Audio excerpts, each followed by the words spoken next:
They feared him, but not for the reason you think. If Michael Jordan, the man who made the world fear him on the court, admits he was afraid of Larry Bird, then you know this story is on a whole different level. This isn't about stats or flashy highlights. It's about something deeper, respect built through fear. Because players didn't just dread Bird's game. They dreaded his mouth. Larry had a habit of calling his shots before they happened, literally.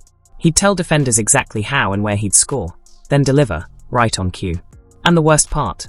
You couldn't stop him. Even legends like Magic Johnson, Dominique Wilkins, Gary Payton, and Kobe Bryant have all confessed the same thing.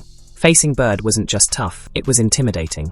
So the real question is, what made Larry Bird so terrifying? Well, his career numbers read like a myth. 3 NBA titles, 3 consecutive MVPs, a feat only Bill Russell and Wilt Chamberlain had achieved before him. Larry wasn't just great. He was a basketball genius wrapped in trash talk and ice-cold confidence. 12 All-Star selections, Rookie of the Year, the full package. On paper, Larry Bird looked like one of those once-in-a-generation players who simply owned their era. But here's the twist. He didn't look like a superstar. He didn't soar through the air like Jordan or Dominique, and you definitely weren't seeing him in a dunk contest. And yet, by the mid-80s, when people talked about the best basketball player on the planet, Larry's name sat right at the top.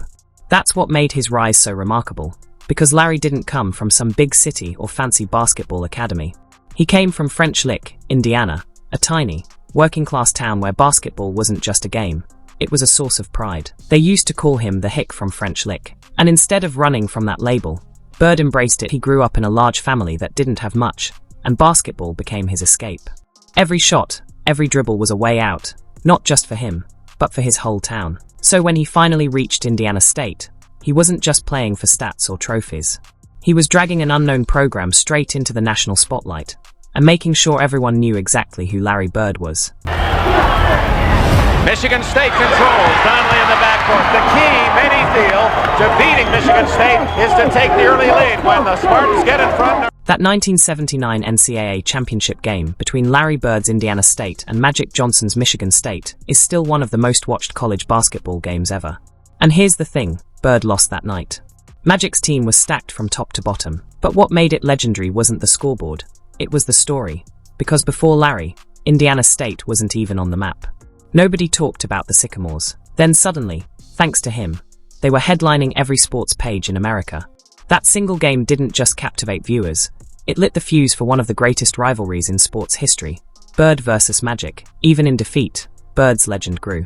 Fans saw that he wasn't a fluke, he was the real deal. So when the Boston Celtics got their hands on him, the timing couldn't have been better. The team had just finished one of their worst seasons ever, managing only 29 wins in 1979. Then Larry Bird showed up.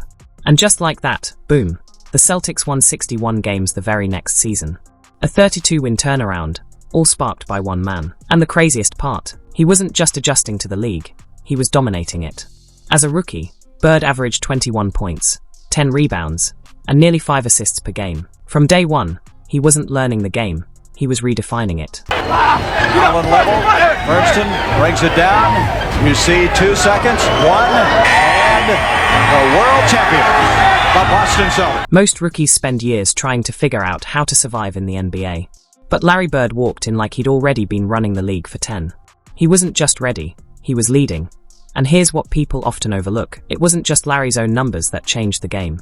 He lifted everyone around him. Veterans like Dave Cowens and Tiny Archibald, who looked like they were nearing the end of the line, suddenly had new energy. Bird made them believe again. Then came the genius of Red Auerbach. He saw what he had in Bird and doubled down, trading for Robert Parrish, drafting Kevin McHale, later adding Dennis Johnson, and keeping Cedric Maxwell in the mix. Piece by piece, Boston rebuilt its empire. And just like that, the Celtics weren't just back, they were terrifying. By Bird's second season, they were holding the championship trophy again. Think about that, a rookie stepping in and helping turn a fallen giant back into a dynasty. That just doesn't happen in the NBA. But then again, Larry Bird wasn't your typical rookie. Larry Bird didn't just change games, he changed mindsets. And he did it in real time. First, the league's reaction was pure respect. Players admired his stats, his grit, and how he'd single-handedly made the Celtics relevant again. But respect only goes so far. Fear, on the other hand, that's something deeper. Fear is when you start second-guessing yourself before the ball even tips off, just because of who's standing across from you. Those early seasons built the foundation, the numbers, the underdog story, the Boston Revival. But the real fear, that came later, when Bird started predicting his shots out loud, and then delivering on every word. See, most trash talkers say the usual. You can't guard me. Bird was different. He didn't just talk, he told you exactly what was about to happen, then made it happen right in front of you. His words weren't insults, they were prophesies. And that's what broke opponents. Imagine this. A guy looks you in the eye, says, "I'm about to hit one from the wing," and then drills it in your face. You're not just losing points, you're losing confidence. That was Larry's psychological warfare, breaking players down without ever raising his voice. Just ask Reggie Miller about his rookie year. He learned that lesson the hard way. I'm like, he's like, I am the best shooter this game, and he's saying it out loud so everyone can see. I'm like, oh my God, he's outing me at my home, in front of all my family and friends. I'm the best shooter this game has ever seen. Reggie Miller grew up idolizing Larry Bird, posters on the wall, highlights on repeat, and suddenly, he found himself standing across from his hero on an NBA court. But Larry didn't give him a warm welcome. He walked right up to the rookie and said, "So, you're the guy they drafted ahead of me." Now, that line didn't even make sense. Reggie was drafted in 1987. Bird was drafted in 1978. But that was the beauty of it. Larry didn't need it to be true. He just needed it to mess with your head. And for a wide-eyed rookie like Reggie, it worked perfectly. Then, just to drive the point home, Bird started raining jumpers all over Indiana, shot after shot, like he was writing a message in real time. "Welcome to the league, kid." Reggie's told that story countless times since, because that was the day he realized Larry wasn't just a scorer. He was a master manipulator. He turned basketball into a mental game, breaking you before the scoreboard even did. And if you think that's bad, wait till you hear about Shawn Kemp, because his run-in with Larry Bird might be the most humbling of them all. He let me know from the start of the game what he was going to do. He really did. He let me know. Before the game, he told me, he was like, he just shook his head at me. He said, "Man, it's going to be a night for you." So what did he put up? I think he gave me, I think he gave me 40. Oh. 40. Shawn Kemp was built like a human highlight reel, explosive, athletic, and born to put on a show. He could jump out of the gym, while Larry Bird, well, let's just say jumping wasn't his thing. On paper, it looked like a mismatch. But Bird didn't need athleticism to win battles. He had something far more dangerous, confidence and precision. Kemp has shared the story himself. During his rookie year, Bird took one look at him, sized him up, and calmly told him exactly how he was going to score. Then, right in front of him, he hit that exact shot. Same spot, same motion, just like he said he would. Kemp later admitted it rattled him. Because how do you guard that? You're a rookie, eager to prove yourself, and the veteran you grew up watching just calls your defeat before it happens. It wasn't just about skill.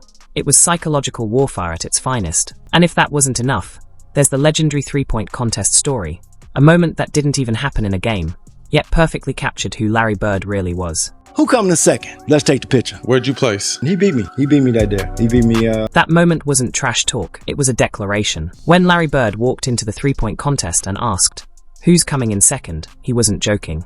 He was telling the entire league that the competition was already over. Then he went out there, hit 11 straight shots in the final round, and won the whole thing, without even taking off his warm-up jacket. It looked like theater to everyone else, but to Bird, it was just business. He knew he was the best shooter alive, and that night, he proved it beyond any doubt. What made Bird's talk so different was that it wasn't just noise, it was a promise. Every word he said came with a guarantee, and defenders knew it. Once he called his shot, you couldn't stop thinking about it. That half second of hesitation, that moment of doubt, was all he needed. He didn't have blazing speed, but he had timing, precision, and an unshakable belief that messed with your mind before the ball even left his hand. That's why players feared him. Larry Bird didn't just beat you on the scoreboard, he beat you in your own head first. Of course, not everyone was sold on the Bird legend. Dennis Rodman, who never handed out respect lightly, once brushed him off, saying Bird wasn't tough to guard, just a fundamentally sound white guy who could shoot. Classic Rodman, always trying to tear down the myth. And, as usual, he didn't stop there. Larry Bird played in this era, I think he'd be in Europe. Here's the funny thing. Even when Dennis Rodman tried to downplay Larry Bird, he actually proved the point. Bird didn't terrify players because he was explosive or flashy. He terrified them because he made simplicity unstoppable. Rodman built his game on chaos, unpredictability, energy, disruption. But Bird was the opposite. He was calm, calculated, and brutally consistent. He'd tell you exactly what he was about to do, then beat you with the most basic move in basketball, a jumper you saw coming but still couldn't stop. That's what drove defenders crazy. Bird turned predictability into a weapon. Every called shot, every quiet promise, reinforced the same message. Once Larry decided how a play would end, it was going to end that way. It wasn't trash talk. It was destiny, spoken out loud. And the moment players started to believe that, the game was already lost. And it wasn't just rookies or bench guys who fell under that spell. It was legends. Take Magic Johnson, for example. Their rivalry didn't just define an era. It built the modern NBA. From the 1979 NCAA title game, still one of the most watched college games ever, to their epic Celtics-Lakers clashes in the 80s, Bird and Magic turned basketball into a global spectacle. Magic has admitted it countless times. Bird wasn't just a rival, he was the ultimate challenge, the player who pushed him to be better. Magic brought speed, flair, and Hollywood showtime. Bird brought control, precision, and ruthless efficiency. Whenever they faced off, it wasn't just a game. It was a showdown between art and calculation. And even Magic himself said it best. Larry Bird was the toughest competitor he ever faced. You don't have to take anyone's word for it. The history, the highlights, and the fear in players' eyes all say the same thing. That boy, he can play, man. He turned it out. Then there was Dominique Wilkins, the human highlight film. Everyone remembers the 1988 Eastern Conference semifinals, when he and Larry Bird went toe-to-toe in one of the most iconic duels in NBA history.